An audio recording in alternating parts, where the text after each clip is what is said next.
வணக்கம். இன்னைக்கு நம்ம பார்க்கக்கூடிய பாட்டு முருகனை பற்றி. முருகனுக்கு 6 படை வீடு இருக்குன்னு தெரியும். அந்த 6 படை வீட்டை எடுத்து சொன்னால் எப்படி இருக்கும்? அழகான பாட்டா உங்களுக்காக.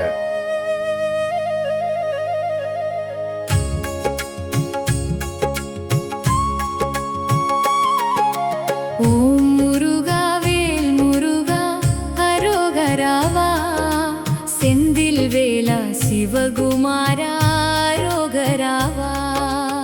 ஓம் முருகா வேல் முருகா அரோகராவா, செந்தில் வேலா சிவகுமாரா அரோகராவா. கலியுகத் தெய்வமாம் எங்கள் கார்த்திகேயன், வரம் தந்து காத்திடுவான் வடிவேலன். கலியுகத் தெய்வமாம் எங்கள் கார்த்திகேயன், வரம் தந்து காத்திடுவான் வடிவேலன். ஓம் முருகா வேல் முருகா அரோகராவா, செந்தில் வேலா சிவகுமாரா